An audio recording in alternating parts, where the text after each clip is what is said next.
सभी को नमस्कार। ग्रेड थर्ड की भर्ती को लेकर एक छोटा सा वीडियो लेवल सेकंड की भर्ती को लेकर है ये।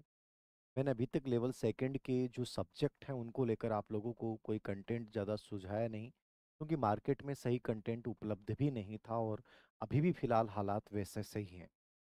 लेकिन फिर भी चूंकि एग्ज़ाम जनवरी में है तो उसके अकॉर्डिंग आपको किन बातों का ध्यान रखना चाहिए वो कुछ बातें मैं बताऊंगा। यद्यपि आप लोगों ने अभी तक मटेरियल जो है वो सिलेक्ट कर लिया होगा और आप पढ़ रहे हैं, यदि आपने ऑलरेडी मटेरियल सेलेक्ट कर लिया है तो आप मेरी बातों को भी आप इग्नोर कर सकते हैं। आपको लगता है कि वो कंटेंट बहुत इनफ है और जो पुराने पेपर हुए हैं उनके अकॉर्डिंग वो बनाया गया है तो आप देखिए।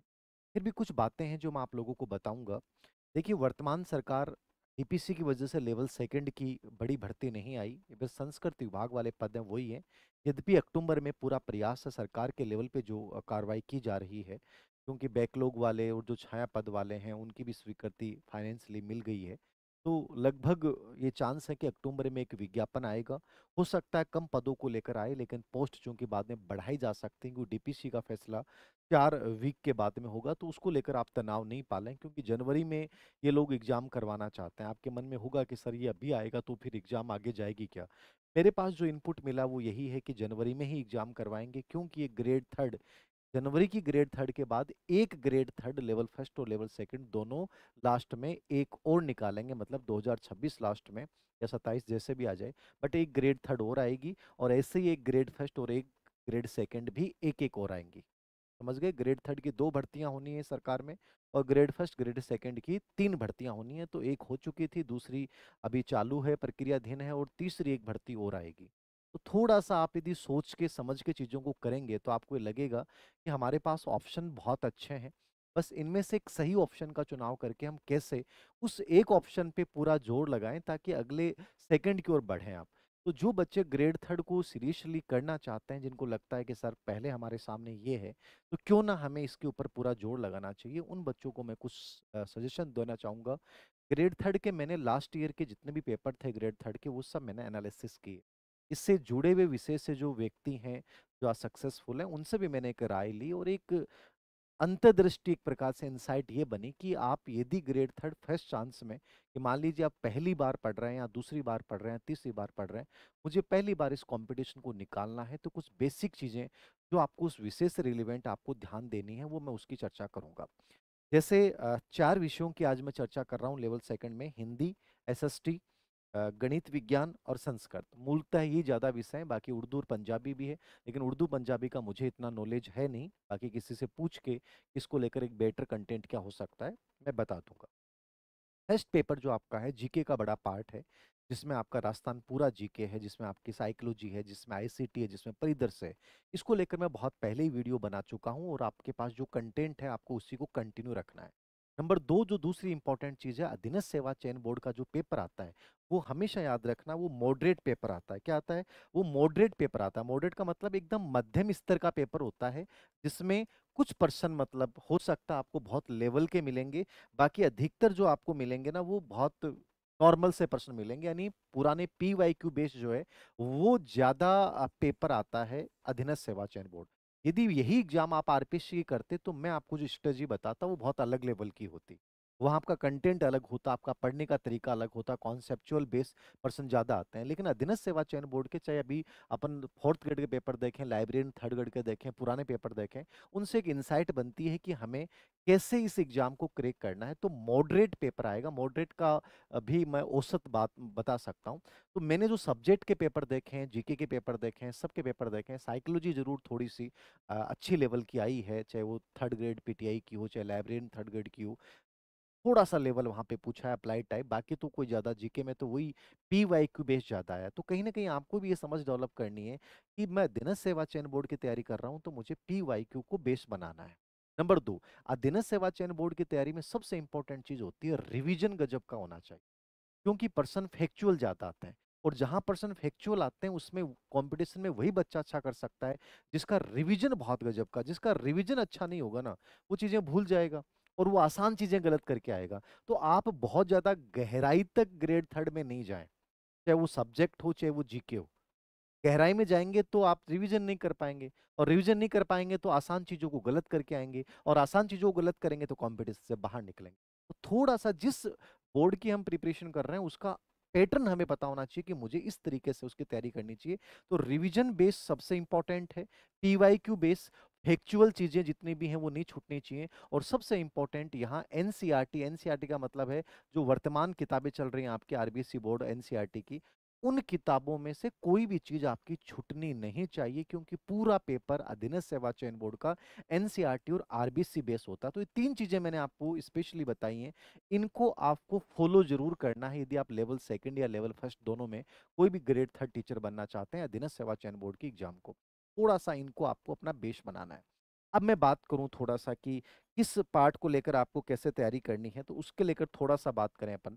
जैसे फर्स्ट पार्ट आपका लेवल सेकंड में जीके की मैं चर्चा पहले कर चुका हूं, तो मैं दोबारा से नहीं करूंगा। आप हिंदी विषय से आप थर्ड ग्रेड टीचर बनना चाहते हैं, फायदा ये होगा कि आपने बहुत सीरियसली इसको कर लिया तो लेवल ग्रेड सेकंड की भी आपकी बहुत कुछ तैयारी हो जाएगी। यानी कि आप जो नया सिलेबस आया है वो ग्रेड थर्ड के सिलेबस के अनुकूल है, यदि आपने जीके प्लस हिंदी को अच्छे से पढ़ लिया। तो हिंदी जो है उसकी आपको प्रिपरेशन करनी है ग्रेड थर्ड में, तो यहाँ पे आपको कौन से कंटेंट को प्रायोरिटी देनी चाहिए। यद्यपि आप ले आए होंगे कंटेंट, फिर भी शॉर्ट में मैं चीजें बता देता हूँ, क्योंकि यहाँ पे 60% जो है वो आपके व्याकरण के आते हैं, और 10% जो आते हैं वो किसके आते हैं, मेथड के आते हैं। यानी 20 नंबर का मेथड है, और आपका 60 क्वेश्चन जो है वो किसके आ जाएंगे, आपके व्याकरण के आ जाएंगे, 120 नंबर का पार्ट। तो बड़ा रोल है हिंदी में। अब इसको कैसे तैयार करें, आपने व्याकरण बहुत लंबे टाइम से पढ़ रहे हैं, जो भी किताब पढ़ रहे हैं, चाहे राजस्थान बोर्ड वाली किताब है, जैसे हमने एक टेस्ट सीरीज चलाई थी इसके ऊपर, हिंदी की भी हमने इस पे एक स्पेशल टेस्ट सीरीज चलाई है, इससे हिंदी व्याकरण प्लस उससे जुड़ी हुई जितनी भी चीजें हैं। तो ऐसी कोई भी जो चीज है, कंटेंट है, उसको आप अपना बेस बनाइए। यानी आप राघव प्रकाश की किताब लेके आ सकते हैं, आप मैया सर को पढ़ सकते हैं। मतलब ये जो बेसिक किताबें हैं इनमें से कोई भी आप जो है किताब को अपना बेस बना लें। और एक जो अपनी राजस्थान व्याकरण वाली जो किताब चलती है, बोर्ड की जो बुक है, उसको थोड़ा सा अपना बेस बना लें। यदि आप इन तीनों चीजों में से एक, तो ये तो बेस बनाना ही है, प्लस इन दोनों में से कोई भी एक बुक जो है वो आप ले लीजिए और उसको आधार मान के आगे बढ़िए। इसके अलावा ना इधर देखना ना उधर देखना। टीचिंग मेथड की जहां तक बात है, टीचिंग मेथड एक टॉपिक कॉमन है, वही है जो आपने रीट में पढ़े हैं। निदानात्मक उपचारात्मक शिक्षण आता है, मैं पढ़ा दूंगा इसको, सभी सब्जेक्ट का पढ़ाऊंगा मैं आपको। मूल्यांकन प्रणालियां आती हैं, और टीचिंग लर्निंग एड, ये तीन टॉपिक तो मैं अवन एजुकेशन वाले यूट्यूब चैनल पे पूरा करवाऊंगा। इसके जितने भी पीवाईक्यू हैं वो हर सब्जेक्ट के तीनों टॉपिक समझा दूंगा। प्लस आपको हिंदी की शिक्षण विधियां हैं, तो कोई भी किताब जो आपके पास पहले से है उसी को पढ़ लीजिए। थोड़ा सा लेटेस्ट वाले पर्सन देख लीजिए। अब अलग अलग किताबें आती हैं, हिंदी टीचिंग मेथड पे हमने भी निकाल रखी है रीट प्लस ग्रेड थर्ड को लेकर, वो भी आप ले सकते हैं। नंबर 2, चौहान पब्लिकेशन की आती है वो देख सकते हैं। फर्स्ट रैंक पब्लिकेशन की आती है वो भी देख सकते हैं। इनमें से कोई भी एक किताब चुन लीजिए, या मंगल सर वाली आती है वो देख सकते हैं। ये सभी किताबों का कंटेंट लगभग एक जैसा सा है, बस आपको ये देखना है मेथड्स में कि अभी लेटेस्ट में जो प्रश्न आए हैं उनका कलेक्शन आपके पास होना चाहिए। उससे आपको एक समझ बन जाएगी, और बहुत इजी प्रश्न आते हैं, आराम से आप कर सकते हैं।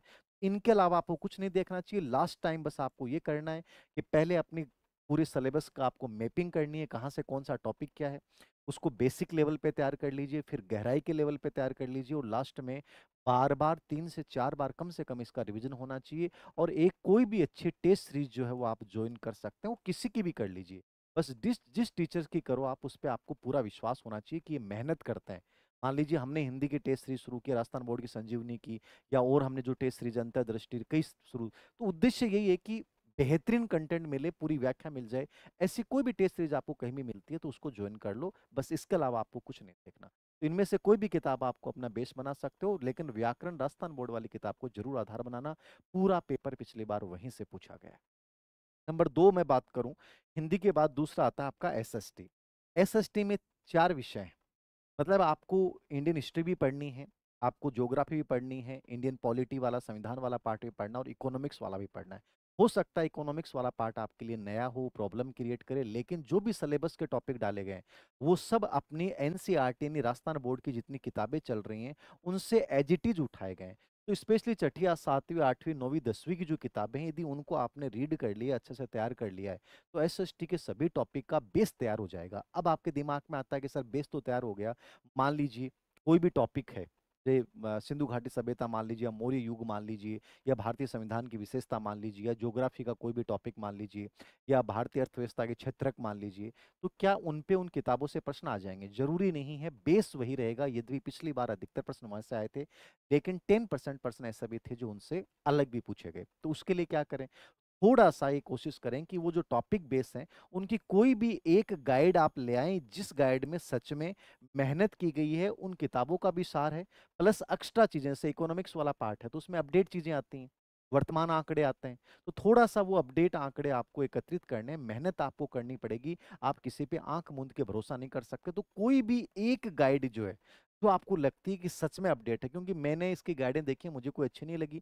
आप अपने अकॉर्डिंग देखिएगा, आपको लगता है कि बहुत अपडेट है, बहुत सरल भाषा में लिखी गई है और सच में सिलेबस को पूरा कवर करती है, ऐसी कोई भी गाइड ले सकते हैं। लेकिन आरबीसी एनसीईआरटी की बुक्स को अपना सार बनाना, प्लस ये जो टॉपिक डाले गए हैं, इन टॉपिक से जुड़े हुए पीवाईक्यू, पिछले 3 या 4 सालों में, बहुत ज्यादा पुराने ओल्ड में मत जाइए, लेकिन 5 साल के पीवाईक्यू आप ढंग से तैयार कर लीजिए, एसएसटी में आप बहुत बेटर कर जाओगे। याद, मेथड्स का जो कंटेंट है वो मैंने, वही 3 टॉपिक तो इजी हैं, वो मैं करवा दूंगा। प्लस जो भी कंटेंट रीट के टाइम लिया था सेम वही काम आ जाएगा, सेम मेथड्स हैं। सामाजिक अध्ययन की उपागम है, सामाजिक अध्ययन में चुनौतियां कौन सी हैं, और निदानात्मक उपचारात्मक शिक्षण में मूल्यांकन है, और टीचिंग लर्निंग एड है। तो ये तो बहुत हार्ड टॉपिक नहीं है। आप कोई भी किताब, ये जिसपे पीवाईक्यू बेस्ड किताब तो हम भी निकाल रहे हैं इसके ऊपर, एक मेथड्स की किताब भी, कंटेंट भी तैयार लगभग हो सकता है निकाल दें। लेकिन यदि आपको मार्केट में कोई अच्छी बुक मिलती है, चाहे वो मंगल सर की हो, चाहे वो चौहान पब्लिकेशन की हो, जो भी आपको ने ले रखी है, क्योंकि सब गाइडों में मेथड का कंटेंट लगभग एक जैसा सा ही होता है। यहाँ डिफरेंट ही होता है कि आप थोड़े से पीवाईक्यू का एनालिसिस कर लेते हैं, अच्छे प्रकार के पीवाईक्यू आपके पास होते हैं, तो उससे आपको आगे जाके भी मदद मिल जाती है, और एक अच्छा माइंडसेट बन जाता है कि ऐसे प्रश्न आते हैं। और इसकी भी कोई भी एक बेहतरीन टेस्ट सीरीज ज्वाइन कर लीजिए, जिसमें राजस्थान बोर्ड की बुक्स का सार हो। जैसे हम 3 तारीख से, कल से स्टार्ट कर रहे हैं, परसों से, उसमें यही उद्देश्य है कि मेथड्स वगैरह और जितने भी आपके हिस्ट्री के हैं, ज्योग्राफी के हैं, पॉलिटी के हैं, वो पूरा राजस्थान बोर्ड का तो कम से कम पूरा आ जाए, प्लस एक्सप्लेनेशन ऐसी डाल दें कि उसमें पुराने आए हुए पीवाईक्यू भी शामिल हो जाए। ऐसी कोई भी टेस्ट सीरीज जो आपको लगता है कि बहुत बेहतरीन मेहनत करते हैं, इन पे विश्वास करके कहीं भी आपको जो लगता है उससे अपना रिवीजन कीजिए। रिवीजन करने के दौरान ये देखिए कि कमियां क्या हैं, कौन से टॉपिक समझ में नहीं आए, उन टॉपिक्स को थोड़ा सा ढंग से कंटेंट तैयार कीजिए, उसके नोट्स बनाइए, और फिर ढंग से मेहनत कीजिए। यही तरीका होता है, और इससे बढ़िया कोई तरीका नहीं होता है। तो इस प्रकार से आप एनसीईआरटी को बेस बनाकर एसएसटी को तैयार कीजिए। बाकी पीवाईक्यू जरूर देखना, फैक्चुअल चीजें जो भी टॉपिक से रिलेवेंट है, वन लाइनर जितनी भी चीजें हैं वो भी आप 10, मतलब आप ये मान के चलिए कि ज्योग्राफी, हिस्ट्री, पॉलिटी और इकोनॉमिक्स, चारों की 20 पेज जो हैं वो ऐसे बना लीजिए जो वन लाइनर फैक्चुअल हो। तीसरा जो पार्ट है इसमें, फिर आपका तीसरा पार्ट जो आता है वो आता है, हिंदी हो गया, एसएसटी हो गया, गणित विज्ञान। अब गणित विज्ञान की मैं बात करूं, गणित विज्ञान को लेकर मैंने काफी एनालिसिस किया। इसका भी देखने में आया है कि गणित की जो पिछली बार के एग्जाम में प्रश्न आए हैं, वो लगभग 9th और 10th की जो एनसीईआरटी की अपनी बुक्स हैं, उन्हीं से एज इट इज पूछे गए हैं। मतलब 9th और 10th को अच्छे से तैयार कर लेते हैं तो गणित आपका तैयार हो जाता है। वही साइंस की स्थिति है। अब साइंस को लेकर भी गाइडें, किताबें आ रही हैं, अलग अलग आ रही हैं। एक तो अपनी अवनी से ऑब्जेक्टिव किताब चलती है, वस्तुनिष्ठ, वो देख लीजिए, उसमें से बहुत सारे क्वेश्चन एनसीईआरटी पूरा हो जाएगा। एनसीईआरटी की जो टेस्ट सीरीज जारी कर रखी है विज्ञान की, उससे भी कवर हो जाएगा।